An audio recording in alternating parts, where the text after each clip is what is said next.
Here's a disturbing statement about artificial intelligence and its potential impact. If its development and use are not put under better control, it could spell the end of humankind. The dire warning has the backing of some big names in technology and academia. Jeannie Lee is here to tell us more about all of this. So, Jeannie, what's driving this dramatic statement?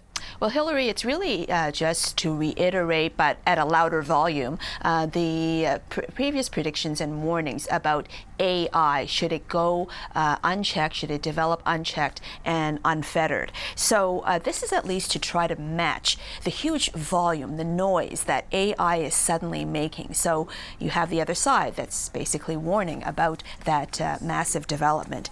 This is a group that recently formed called the Center for AI Safety, and it's just posted a very brief but very startling statement on its website, and here it is, along with a lot of signatures, as you see right there. So the statement reads, mitigating the risk of extinction from AI should be a global priority alongside other societal scale risks such as pandemics and nuclear wars. So there's the statement right there. We saw some signatures, we saw some logos for this particular group, and it's all signed by dozens, top executives at tech titans like Google and Microsoft, academics from schools such as Columbia, MIT, Harvard, Oxford, and the University of Toronto. In fact, the very first signature is that of this man. We're about to see him now, Geoffrey Hinton, Professor Emeritus of Computer Science at U of T. Some call him the godfather of AI, and he developed the networks that helped the machines learn to respond like humans, which is why you have chatbots, for example. And until recently, he worked at Google's deep learning AI team.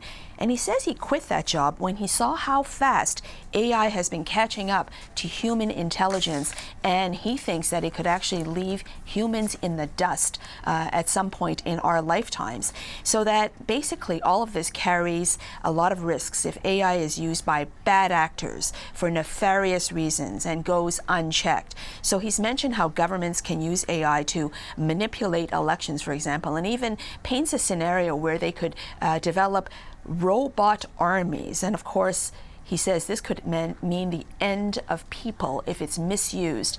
Really, a lot of people think this is very much hyperbole and paints a dystopia that is not helpful, that maybe we should use our efforts and our energy to, regulate AI as opposed to painting these scenarios, which of course is one way to get people to control AI.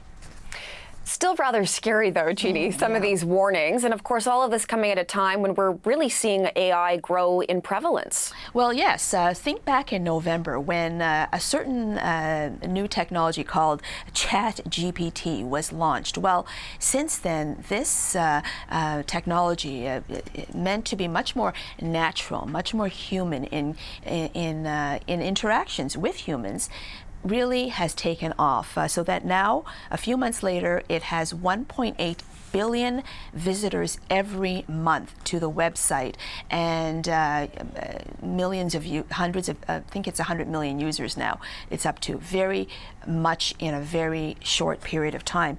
And just another measure of just sudden popularity of AI in general is that NVIDIA, which is a Silicon Valley company that makes the computer chips that go into AI, it's practically the sole maker of such chips.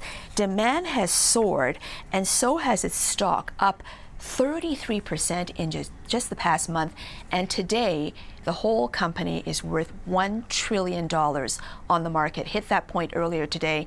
And only 4 other companies actually are above $1 trillion in market cap. You'd have to go to Apple, Microsoft, Alphabet, and Amazon to be worth more than suddenly NVIDIA, which I'm sure a lot of people out there had not even heard of this company not that long ago.